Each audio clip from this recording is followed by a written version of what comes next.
fade away, and once again it's a relatively cool night with temperatures in shelter spots out of the breeze dipping into the single figures, but in main urban centres and where we've got that breeze across southern areas, 14 or 15 Celsius by dawn on Thursday. A sunny start then for the vast majority on Thursday, and by and large, it's another fine day. Sunny spells. The cloud will build, especially through central areas once again, and it's southern Scotland, northern England, North Wales and the North Midlands, where we'll see some showers start to take place in the afternoon. Showers developing a bit more widely on Friday, especially in the Western Isles, and then a change to wetter and windier weather this weekend.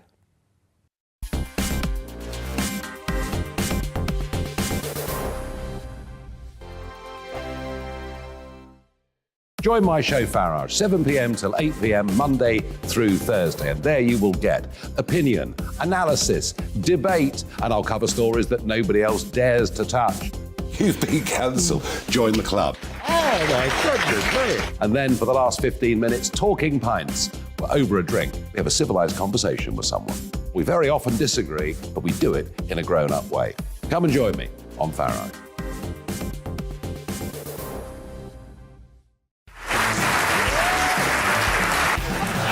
My name is Andrew Doyle. Join me every Sunday evening at 7 p.m. for Free Speech Nation. This is a show where we address current affairs and news stories of the week with the help of two wonderful comedian panellists. I brought in comics because I want to give it a lighter edge, and also they work for less. See you there.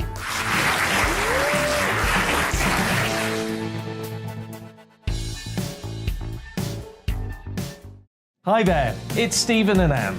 At breakfast from 6 a.m, you'll always be caught up with everything you need to know, the latest headlines, opinions and debates. We'll bring you the good news and the bad, but most of all, we're here for you. Remember, send in your views and let us know what you would like us to talk about. That's because we're your news channel. And every morning at 6 a.m, it's breakfast on GB News. I'm Dan Wootton. Join me Monday to Thursday from 9 to 11 for the feistiest and most fun news debate on TV, where free speech reigns. I'll bring you a sharp take on the day's biggest stories, bombshell newsmaker interviews, and A-list guests. And I guarantee you, no spin, no bias, no censorship, and no reason to go to bed. That's Dan Wootton Tonight, Monday to Thursdays from 9 on GB News.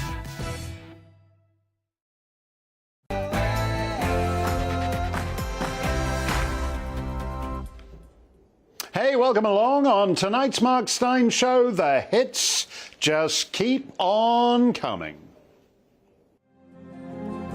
I put a spell on you.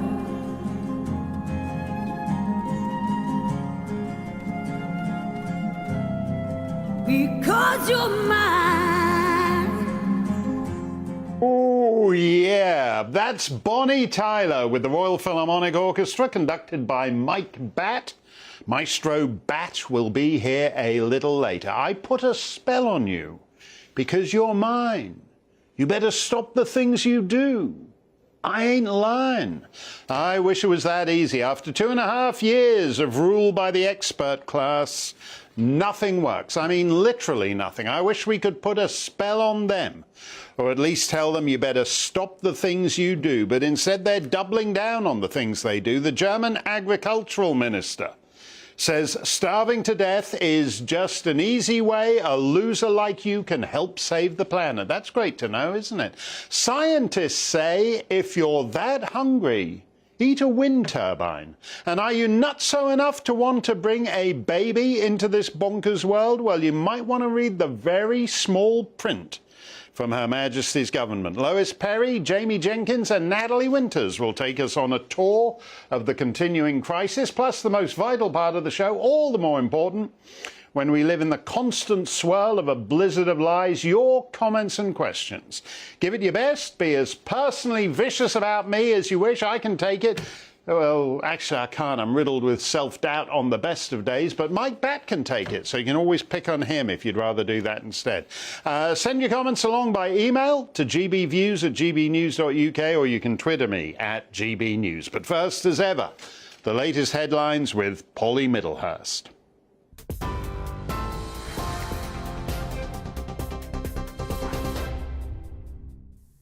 Mark, thank you. The top stories this hour. A huge amount has been promised to help with the energy crisis, with the Prime Minister saying his successor will provide further support for struggling households. During a visit to Dorset, Boris Johnson said announcements will be made this week on energy security, including nuclear power. Admitting the country faces tough months ahead, he said the package of measures should offer a sense of hope and perspective. What we've got to do is get through the tough months ahead. I'm not going to, shrink from this. It is going to be tough in the months to come. It's going to be tough through to next year. People do care about this. They want to know that we're going to have a long-term British energy security strategy, and we are. We're putting in more nuclear, and you're going to be hearing more about that later this week. And we're putting in absolutely shed loads of wind power as well. Well, pubs and brewers are warning they could be forced to close within months as they face a 400% hike in energy prices. 6 of the UK's biggest firms have now signed an open letter to the government asking for action to avoid irreversible damage to the industry. Some pub owners say they're now struggling to find suppliers who are even willing to power their venues. An inquest into the murder of Olivia Pratt-Corbell has told how a police officer tried to save her by using his hand to cover her gunshot wound as he carried her into hospital. The 9-year-old died after being attacked by a gunman who chased another man into her home in Liverpool just over a week ago. Despite the efforts of paramedics, they were unable to save her. A post-mortem examination found the cause of death was a gunshot wound to her chest. And in other news, 7 people were stabbed at the Notting Hill Carnival in West London yesterday, including a 21-year-old who died from his injuries. Takayo Nembad was attacked in the Ladbroke Grove area. A murder inquiry is now underway following the Bristol rapper's death. The Metropolitan Police made over 200 arrests at the event over the bank holiday weekend, including 33 for possession of an offensive weapon. Pothole repair costs have soared as a result of the war in Ukraine. Around 60% of materials used to repair roads in the UK was sourced from Russia before the invasion. Councils are now saying they have to ration bitumen and find it in other markets. That's pushing up costs and delaying repairs. Latest estimates suggest it could take local authorities 10 years and £12 billion to bring all road surfaces in the UK up to scratch. You're up to date on TV, online and on DAB+ radio. You were GB News, where now it's time for Mark Steyn.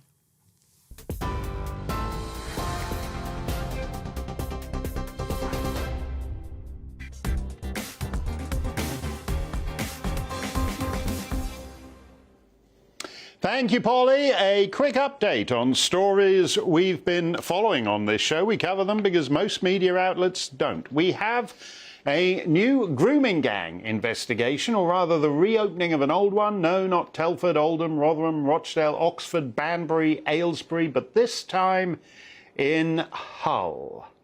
3 years ago, the Humberside police arrested 34 men, but the arrests went nowhere. There were no charges.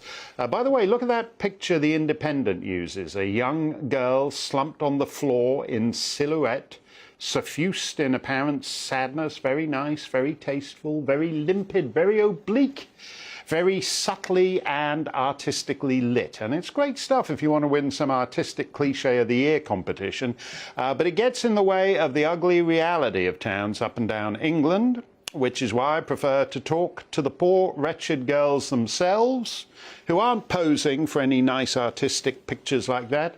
Instead, they're being sacrificed on the altar of diversity abstractions. They're gang raped, they're dangled off balconies, they're urinated on, they're doused in petrol.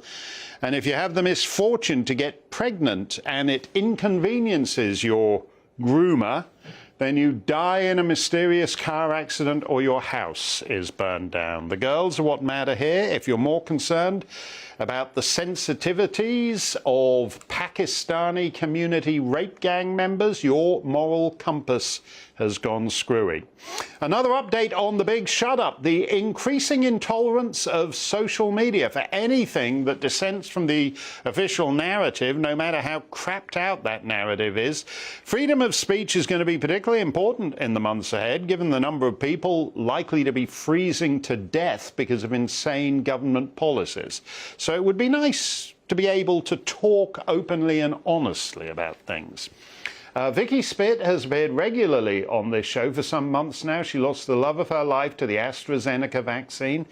And a few weeks back, Vicky earned a rare distinction. She became the first person in the United Kingdom to have her loss formally acknowledged by the British government and to be financially compensated for it. Not a lot, 120,000 quid, which is derisory for the loss of Xeon and the upending of her life, but it is nevertheless official recognition by the state that these vaccines can kill. Vicky is devastated by grief. It's well over a year. Not a day goes by that she doesn't wake up missing Xeon. Nevertheless, some totalitarian goon at Twitter decided to add insult to injury and further traumatize Vicky. In fact, to insult her grief and her widowhood by cancelling her Twitter account.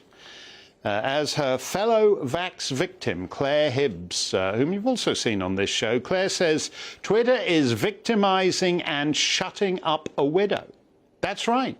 What sad, dead husk of a human being does that? Well, Twitter does. And don't say, oh, well, it's just the algorithm. No, it's not. Somewhere in the bowels of this evil organization, a flesh and blood creature has signed off on that decision. I'd like to know who it is, by the way, but we didn't get any response back from the twits at Twitter. Get used to a lot more of this because the pseudo-conservative Party is still pushing its insane, self-destructive online crap bill that will empower all the tosspots who are hot for even more of the big shut-up. Unlike most of the stuff that's screwed up right now, this isn't difficult and it isn't expensive. All the stupid party has to do in this instance is not shoot itself in the foot. Do you think you guys could try doing that for once? GBNews tries to cover the topics that matter, the lack of a functioning health service, that's pretty basic, isn't it? The lack in any meaningful statistical sense of a police force, that's pretty basic too. The conscious demolition of the economy with its all too obvious consequences, double-digit inflation, and the reduction of a third of the population to poverty, if predictions hold up. Oh, and the sacrifice of the elderly. Were you reluctant to get the jabber, jabber, jabber last year? Did they call you a granny killer?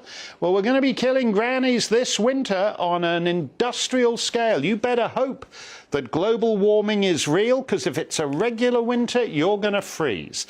That so-called price cap is going up like a Gauguin at a Christie's auction. Do I hear 4,400? Why, yes, I do. How about 5,500? Yeah, no problem. 6,600? Yes, you, sir, at the back. Am I bid 7,700? Yes, I am. Look at that, 7,700. How about, I tell you what, how about 8,000 quid? For your utility bill. 4 million homes could face energy bills of £700 a month from October. There you go, 700 quid a month is 8,400 a year. That's 8,000 guineas, in fact. 8,000 guineas. And that's for lower income customers with prepayment meters. Lovely. On yesterday's show, Kelvin McKenzie said it was time to man up and deal with the pain by wearing a sweater. Or 2 sweaters, if you can afford 2 sweaters. And I received quite a bit of pushback on that from around the planet. Yes, back in the war, people took the pain. They shivered and they ate lousy food rations and all the rest of it. And yes, Boris says we're at war now. And in fact, the lockdown was sold to us as wartime measures too. If it's a war, it's a funny kind of war because it's a war Western governments are waging on their own populations through public policy that does nothing except punish their own citizenry. After Kelvin's advice on investing in knitwear. One of our American viewers, Mike from New York State, responded, "The answer you should be giving is, we will stop the crazy and stupid policies that are inflicting pain and suffering on people and not deal with it, you plebs." Any chance of stopping the crazy and stupid policies? Over the weekend, the German agriculture minister, who is a member of the Green Party, a, quote, secular Muslim, and a vegetarian, so that's like the trifecta of Eurocool right there in one man. The German agriculture minister gave an interview to the Frankfurter Allgemeine Zeitung in which he said as follows: "Hunger ist kein Argument für Abstriche bei Biodiversität und Klimaschutz," which means hunger is not an argument for compromising biodiversity and climate protection. Gotcha, mein Herr. If you don't get your COVID booster and you kill Granny, shame on you. But if our lunatic climate policies kill Granny, well, it's all in a good cause. Good to have it spelled out for us. These sick utopians are doing it deliberately. We talk about the domestic energy bills, but every business, as we heard yesterday from Finland, on that shutdown of toilet paper manufacture. Every business needs energy too. Pub owners have calculated that if they pass the increased cost on to customers, you'd be paying £15 a pint. If you're a 14 pints a night bloke, as William Hague once famously claimed to be, that's 210 quid. Not including the pork scratchings and pickled eggs. Lois Perry of car26.org is back with us. That's actually climate sanity. Go to that website, car26.org. That's the sound of sanity. What our political class is telling us, and I don't just mean the German agriculture minister, is madness. 15 quid a pint, Lois. Absolutely insane. Good evening, Mark. Thanks for having me back. I love being on the show. So that's good. Well, that is good.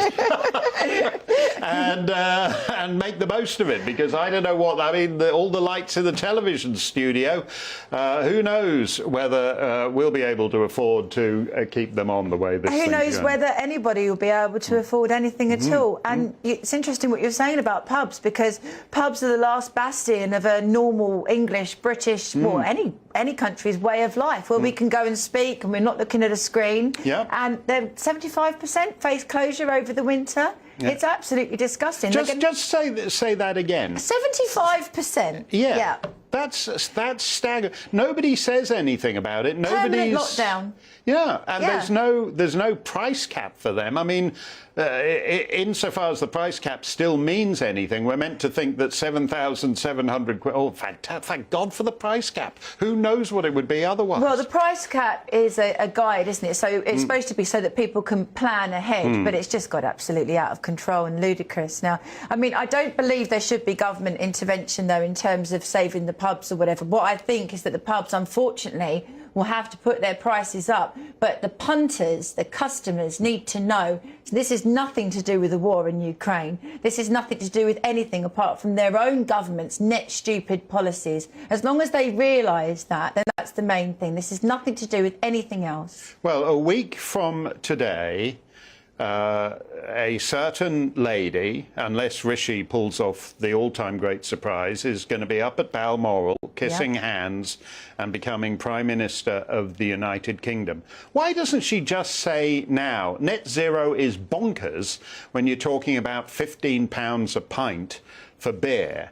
And we're putting it to one side, and if the good times ever come back, circa 2040, 2070, then we can start fooling around with all this rubbish again. I'm rather hoping that is the case. And I was with Lord Frost today, and I actually put the question to him, you know, when you've got 70% of Tory voters that want a pause and review, at least, of net zero, what on earth is Liz Truss thinking, potentially putting Kwasi Kwarteng in as Chancellor?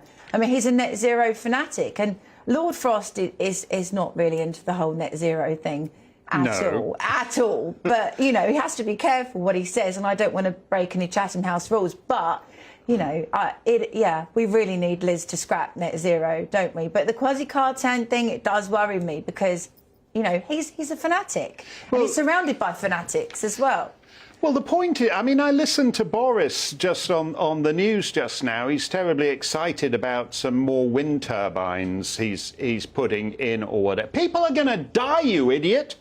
I mean, this is what is insane about this now, is that if these predictions are correct, that 20 million people are going to be living in poverty, either they're betting that Britain has totally lost any sense of social unrest, or there's going to be massive problems over this. There are going to be massive problems. And I mean, I do like Calvin Mackenzie, but telling people to put 2 sweaters on. That's the thing, though. Boris is trying to invoke the whole war spirit thing. And you're right. They tried to do it with COVID, and now they're trying to do it with the Ukraine, or you need to do this to save the Ukraine. It's nonsense, because it's a self-inflicted war. This isn't a war. This is because of net zero. We are facing what we're facing at the moment because of insane energy policy. And he looks increasingly deranged, doesn't he, Mark, when he's doing these things about net zero, these interviews and things. And well, he was just on the streets of Kiev, and which I can understand, because he's evidently a lot more popular there than he is anywhere else. But again, he's talking about this as if it's all Vladimir Putin's fault. Isn't the lesson? Well, that's part of the narrative, isn't it? Yeah, but it's like the lesson. If you're going to learn the lesson, when you see all these people, oh, we're going to bring Russia to its knees, we're going to bring Russia. What do you mean we get all our energy from Russia? Why didn't you mention that before I was threatening Vladimir Putin with him being finished in a week? The fact that the only lesson worth learning from this whole Ukraine thing is that if you're not energy independent, you shouldn't go around threatening. You know, this is like if you threaten your home heating supplier, don't be surprised when he's suddenly not so keen to visit your house during a snowstorm. Well, absolutely. You know, it's like a tiny guy taking on a massive guy in a fight. Unless you've got a gun in your pocket, don't do it. You know. It's ridiculous to be totally dependent on Putin and to be threatening him like that. But we've had the opportunity, and I know I bang on about this a lot, but we've had the opportunity for years to do the fracking. Liz Truss, it looks like she's going to start fracking straight away. So maybe a new cocktail for the pubs. Frack on the beach. I don't know. Frack on the beach. Do you think she's? I can't when I watch these awful debates they've had, and I mentioned the other night, I occasionally I force myself to watch them and think we might be able to clip 45-second. Oh, look, here they are in Birmingham, here they are in Belfast, here they are.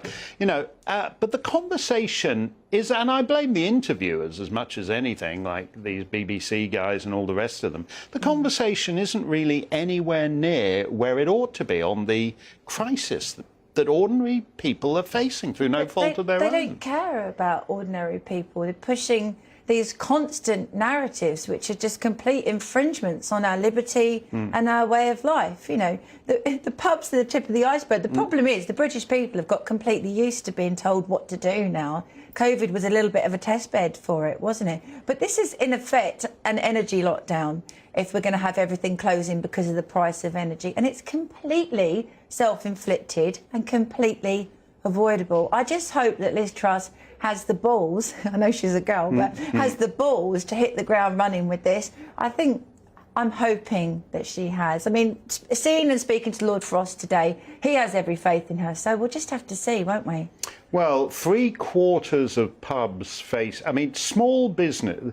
The story of the last 2.5 years has been a massive transfer, economically speaking, to a handful of these global megacorps like Amazon. The ones who are craziest, actually, for all the climate change stuff, because essentially they're like a small global cartel. Eventually, they'll be the only people you can buy anything from. And then the prices will go shoo. Yeah. When they've got the monopoly. And if the idea is that all the pubs shut, and so you have to order a pint of lager or whatever from Amazon and they deliver it by drone or whatever, what do you think the cost of that's going to be? Well, absolutely. And wasn't in 1984, what was the only thing they were allowed to drink? Was it Victory Gin? Yes. Yeah, so maybe we'll have our own Amazon gin and not frack on the beach. I don't know. Who knows? Victory Gin. And apparently it was horrible as well. Yeah. That's what it's going to be. They're going to keep the good stuff. There'll still be the good stuff in the Downing Street liquor cabinet, or in whatever it is, that shopping bag loaded with clanking bottles. They'll still have the clanking bottles, and you'll be drinking the George Orwell gin. Thank you very much, Lois. Always good to see you. Let me know what you think. GBViews at gbnews.uk. We'll get to your comments next. Plus, the Stat Man and the Batman, Mike of that ilk. They're both here. Jamie Jenkins, he's the one on the left. He runs the numbers. And Mike Bat composes the numbers. And as that crazed German food minister prepares to starve you to death, Natalie Winters has tonight's innovative menu option. This may be the first of her regular cooking spots. It's like the Great British Bake Off, but all the baked stuff is off. You'll love this. It's an ingredient you can find just all around you these days. It's sticking up in random fields. Stick around, it's all coming up.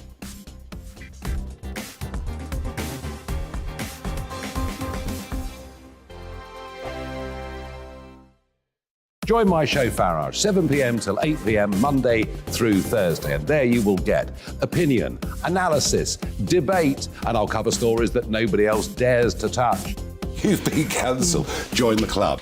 Oh my goodness, and then for the last 15 minutes, talking pints. We're over a drink. We have a civilized conversation with someone. We very often disagree, but we do it in a grown-up way. Come and join me on Farage.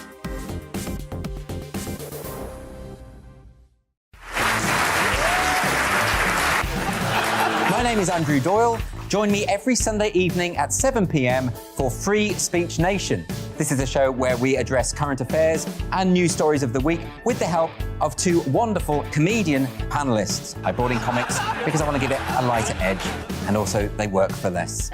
See you there.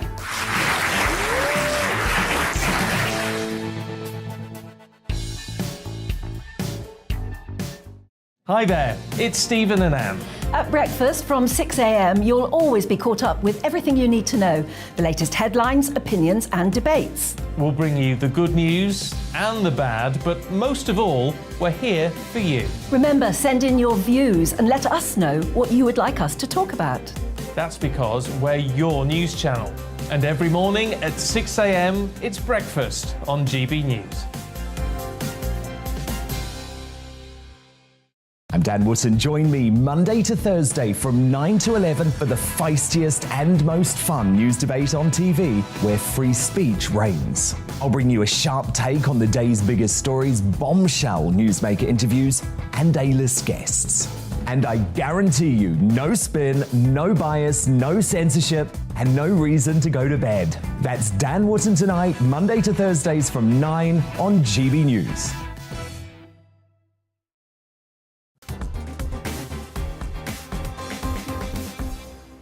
GB News is the People's Channel, so let's hear what the people have to say. For some reason, we wanted to know whether you wanted to nationalise the energy companies. I think it's a bit late for that now, but Ben says only companies that lobbied for and profited from climate policy should be nationalised. Ian Stewart says, inconvenient fact, EDF is a nationalised power company and their electricity and gas is the same price as all the other companies. You cannot beat the market, as Adam Smith might have said. Look, Adam Smith wouldn't recognise this as a market. The price of gas is going up in Europe because Vladimir Putin in the Kremlin, that's his business office, that's his corporate headquarters, keeps turning off the pipeline to Germany, and he's doing it to France. I think he's reducing it to France by a third. So that's not a market. It's not a market if Vladimir Putin controls the supply. And actually, that just shows the insanity of it. Talking about, oh, yes, market, we're in favour of market policies, as long as it all comes from the Kremlin. Christian says, no, like the government would make a good job of it. We should allow fracking. Mark says, you mean a lefty socialist policy? Isn't it funny how right-wingers suddenly like socialism when they stand to benefit? I don't know, We've had actually 12 years of right-wingers inflicting socialism on the United Kingdom, and the result is the pathetic scene you see all around. We're getting to the stage where we're moving way beyond left-wing and right-wing. That's almost like a quaint argument. Back in the day when electing parties with partisan policy positions had consequence. But in this case, you basically got a right-of-centre party that's carrying, supposed right-of-centre party. You basically got a left-of-centre government pretending to be a right-of-centre government, and the only alternative to them is an even more left-of-centre government. Pathetic. Do you remember Sajid Javid? No, me neither. But he was apparently health secretary a while back when we were trying to get the health secretary on the show. And Sajid Javid was always washing his hair or whatever. And eventually he ran out of excuses and was reduced to self-detonating his entire political career in order to avoid coming on with me. If you remember, he had a fantastically impressive 1.5-day campaign to be the next Tory Prime Minister. It was spectacular, brilliantly run campaign for the 36 hours it lasted. But in his day, Sajid Javid did do some reassuring tweets. For example, are you pregnant and a bit concerned about the COVID vaccine? Here's then Minister Javid and his tweet: "The jab is safe for women at any stage of their pregnancy and will protect you and your baby." Unquote. That's about as definitive as it gets, and it's good to know. Here's the government's chief scientific advisor. My word, what an impressive role that is. Not just any old scientific advisor, but the chief scientific advisor to the government of the United Kingdom, Lucy Carroll by name. Look at this. Getting pregnant or being pregnant without being vaccinated could leave you and your baby at a much higher risk. Having the vaccine is the best way to protect yourself and your baby. Oh, fantastic. Shoot the juice to me, Bruce. Can't wait to do what's best for Junior. And just as the capper, the Guardian's on board. COVID vaccines safe for pregnant women and cut stillbirth risk, says review. Oh, well, if it's a review saying it, and as long as it's experts doing the reviewing. But here's the government's own website. The MHRA, the Medicines and Healthcare Regulatory Agency. What do they have to say? Take a look at this section on the vaccines and toxicity. It's buried way down in the small print. Sufficient reassurance of safe use of the vaccine in pregnant women cannot be provided at the present time. However, use in women of childbearing potential could be supported provided healthcare professionals are advised to rule out known or suspected pregnancy prior to vaccination. Women who are breastfeeding should also not be vaccinated. Unquote. An official message from Her Majesty's government if you're one of those idiots at Ofcom and you're itching to launch another investigation. So which is it? Sajid Javid and Lucy Carroll and The Guardian are right?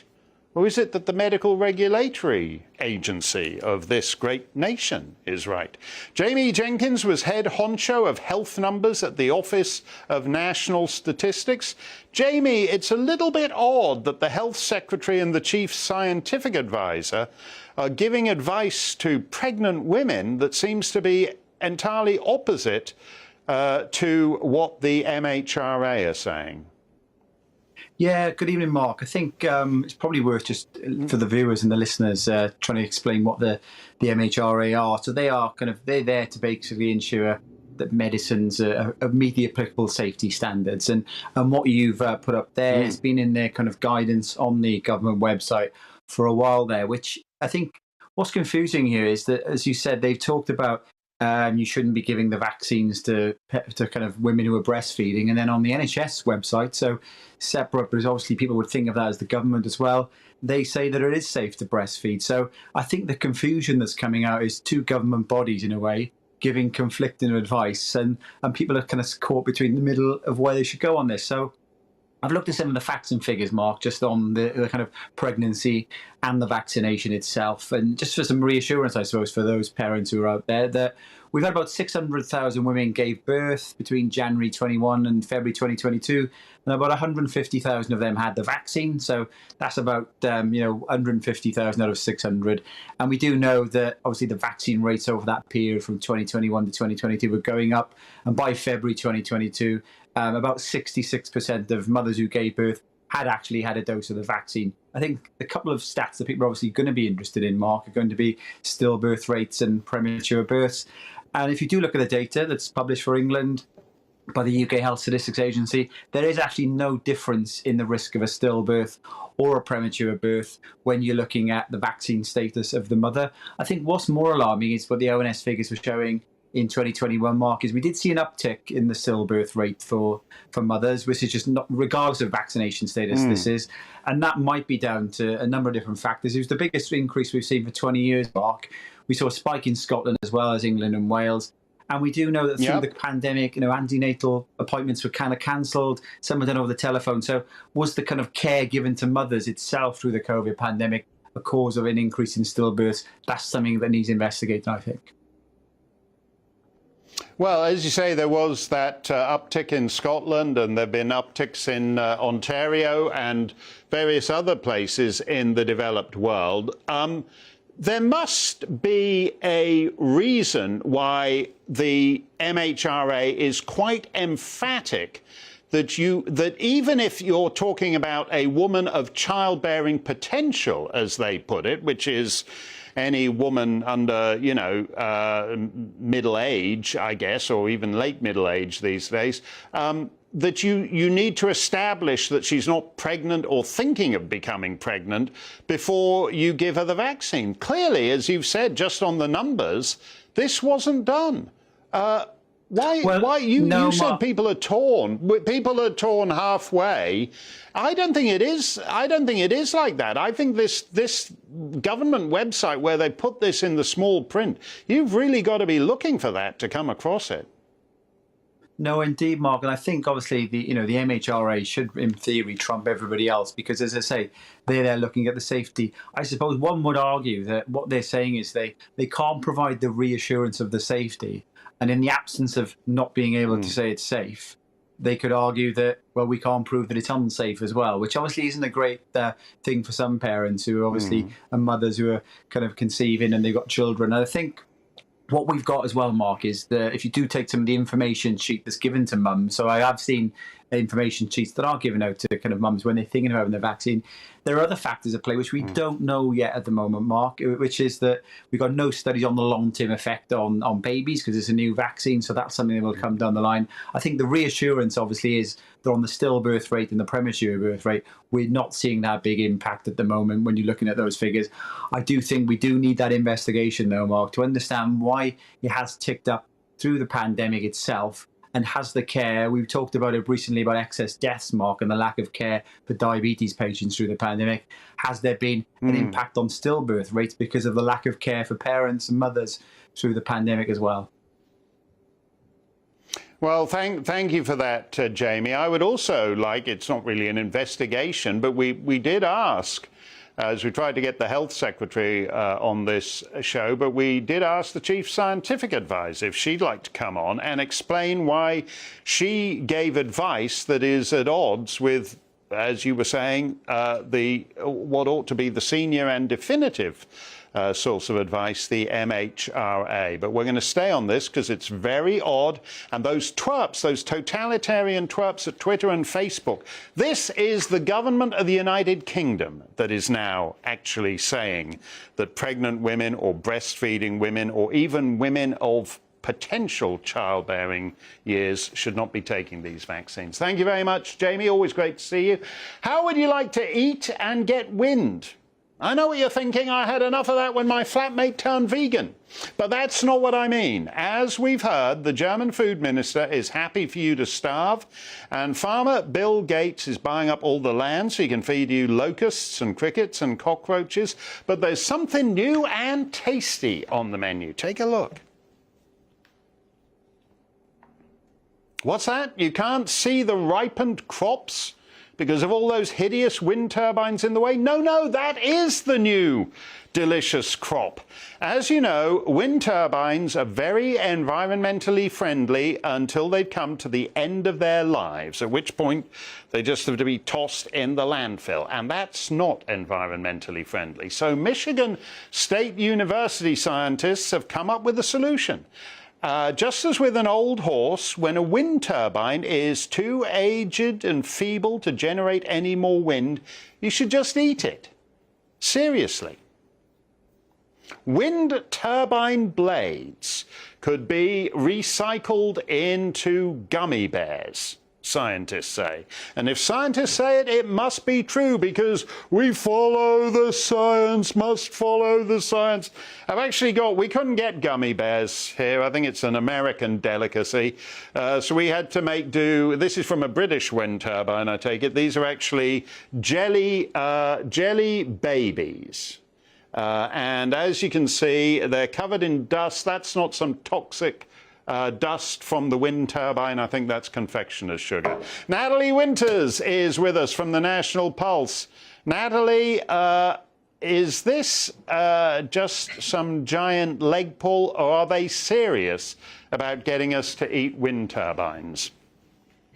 I think they are serious, but we should be grateful because at least they're giving us a choice. We can either choose to eat wind turbines that have been recycled, or the paper also found that they could recycle them and create sports drinks out of them. So maybe you could fuel up for your next workout by drinking sort of a dissolved version of a wind turbine. But what the researchers found is that they created what they allege is a new form of resin that when they expose it to different solutions, sometimes it creates substances that are used in automobile parts, but sometimes it creates substances that can be used to form gummy bears, and like I said, sports drinks. And I think this is just another perfect example of how climate change and this sort of weird push for green energy isn't just about that, right? Just like COVID-19 and all the measures to prevent the spread of the virus wasn't just about COVID-19. There was sort of a bigger agenda at play, which all centers around these people really wanting to force you to do what they want you to do with your body, including eating wind turbines, and you have no say. Yeah, it's in the end, it's all about control. They don't care really about the comparative benefits of gummy bears from whatever they're made of now. Gelatin, I suppose, is in there somewhere, or gummy bears made from wind turbines. But they want the wind turbine gummy bears because that way you're eating what they tell you to eat. Well, when you think about where scientific advances should be focused right now and should be made, the thought of being able to eat wind turbines and gummy bears doesn't necessarily come to the forefront of anyone's mind, which I think shows you that either the budget over here in the United States to fund scientific research is way too large, or trust the science, all these so-called experts don't actually have anyone's best interest at heart. But as you were saying, it's about control. It's about sort of manipulating the world and the environment in which we live, not just through these bizarre clean energy pushes, but really doing these just bizarre things with the products that they're using to push this green climate agenda. So I know the Biden administration over here just doubled down on spending for wind power. So maybe we'll be eating a lot more gummy bears over here in the U.S. Yeah, well, I actually stopped in the California desert. There were these terrible wind turbines there, the Condor Cuisinarts, as they call them in that part, just outside Palm Springs. And I actually stopped and went and took a look at the base of the wind turbine, and the toxic sludge at the bottom of it was of a color I have never seen any kind of sludge before. Is that necessarily a good thing to be putting into your body? I don't think so. And frankly, the so-called experts who would be making the decision on that, like you were just noting in your previous segment with COVID-19 vaccines and pregnant women, the science seems to be continually changing. So if we already have hesitations about the, safety of toxic sludge and metal and resin and automobile parts ingesting them, I can only imagine what a few months from now, when the experts catch up to reality and the actual science, what they'll be telling us.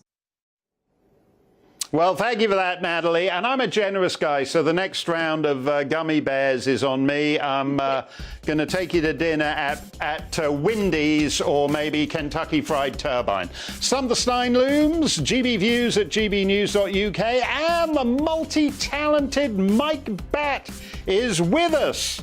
Live in the studio. Don't touch that dial. You want to come back just for that shirt alone. They won't have, after complete societal collapse, they won't have shirts like that anymore.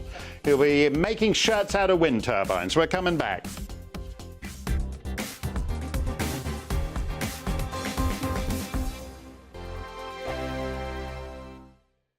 Join my show Farage, 7 p.m. till 8 p.m. Monday through Thursday. And there you will get opinion, analysis, debate, and I'll cover stories that nobody else dares to touch.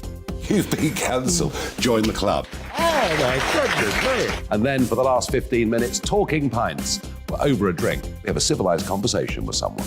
We very often disagree, but we do it in a grown-up way. Come and join me on Farage.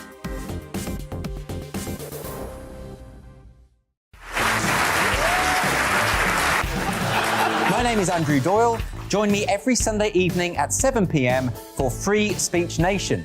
This is a show where we address current affairs and news stories of the week with the help of two wonderful comedian panelists. I brought in comics because I want to give it a lighter edge, and also they work for less. See you there.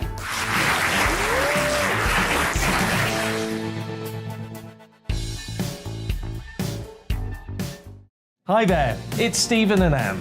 At breakfast from 6 a.m, you'll always be caught up with everything you need to know, the latest headlines, opinions and debates. We'll bring you the good news and the bad, but most of all, we're here for you. Remember, send in your views and let us know what you would like us to talk about.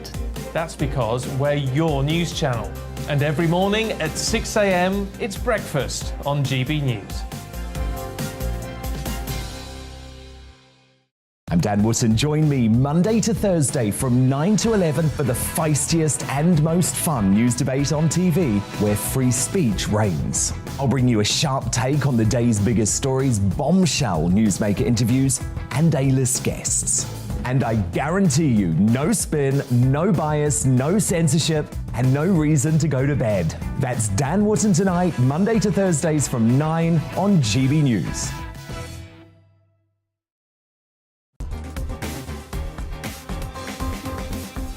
No. Man cannot live on total societal collapse alone, so here's a brand new single, albeit with a rather crepuscular title, Into the Sunset.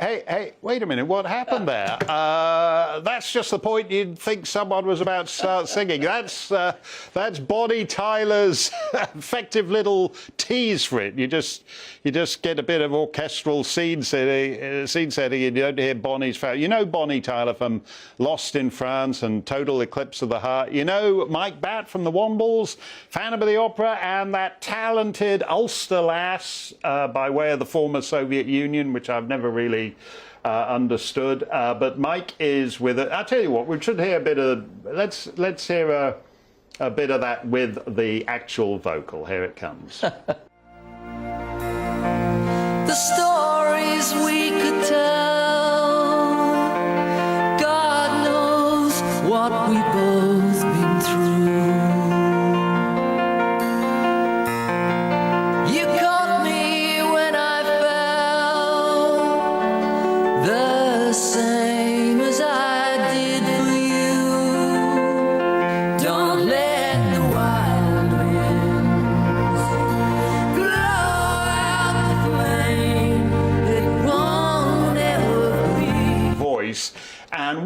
thrill for you to get to, because Bonnie Tyler's just got one of those great raw voices. It's so real. What a thrill to sing with her. Yeah, it certainly was. And I'd worked with her before. We did a concert together. Remember Princess Anne came to it. It was a charity concert at the Barbican. She sang one of my songs and one of hers. And many years later, I did something else. And so this is the third song we've done together. And we did it as a duet, which was really fun for me. And the wonderful thing about Bonnie is, funny enough, I've only just remembered this, but when she came, we did Abbey Road Studio number 3, right. And when she came to the studio, she asked us to build a little sort of tent so we couldn't see her out of screens, and I'm sure it's because she wants to be able to let herself go, right, without everybody watching. And my God, did she let herself go at the end of the record? Because I can't actually hear what's going out, so I don't know which beat you played, but she goes... we played the beginning. Yeah, well, that's probably just me singing there. But she goes mental at the end in a really wonderful, loving kind of way, because the song is Into the Sunset. Just it fits your show, actually, because it's like, all of the things we've gone through together, all of the terrible things people have done to us, or the bad things that have happened to us, will still look after each other, and off into the sunset we'll go. So it fits your show perfectly. Well, I certainly hope it's like that. One of the things that's interesting, I don't know whether you'd confirm this, but I remember hearing it from a voice teacher years ago, and I've sort of observed a general truth in it, which is that lady singers' songs get better, voices get better as they age, whereas blokes generally deteriorate. Do you know what? I've never really analysed that, so I can't give you I give you an intelligent answer, because I'm basically sort of, I can fake being intelligent long enough to say something interesting. But no, I actually think... Don't speak too soon.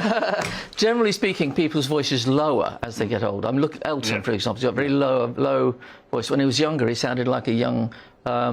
well, he was a young Elton, but he sounded like a young Jose Feliciano, for example. Then his voice deepened. Does he actually sing? So when he sings the big hits now, is he singing in a lower key? I don't know. You'd have to. I haven't studied that, but I'm just saying he does sound broader and bigger. It still sounds great. I mean, I love his voice, but and other people. A lot of people say when they go on tour that they ask the arranger to bring it down by a tone, or maybe even a minor third, or even more, because they can't hit the high notes. I listened to some of those early Womble records. Right. I was doing a show yesterday with my friend Pete Perfides, and he played an early Womble record by Wellington Womble, and he broke away from the band and went solo. Oh, the Womble split citing musical, so they're just like Wham. Yeah, because they wanted to be an album band, he wanted to do singles.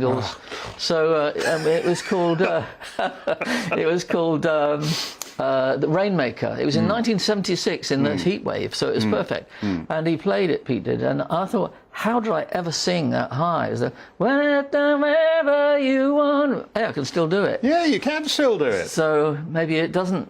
Certain people, maybe. I don't know. So Wellington Womble made a single for the heat wave of 1976, and it's just occurred to you now, and you didn't, when everyone was going bananas over 40 degrees Celsius, you could have been on the top of the hit parade. Yeah, you see, I know you think of me as a sort of fully paid up, what's the word, commercial opportunist. Yes. But in fact, I wasn't thinking about that. I was thinking about other things, and I missed that open goal, should we say? Yeah, that's very. Do you think things like that still happen now? I mean, you used to have a kind of general. You used to be able to synchronise hits with the general mood. Do you think that's still a trend? Well, of course, people still make Christmas singles, and they make them in July. Yeah. Otherwise, they won't be ready for Christmas. Yeah. But that's very much the exception, and I'm not even sure.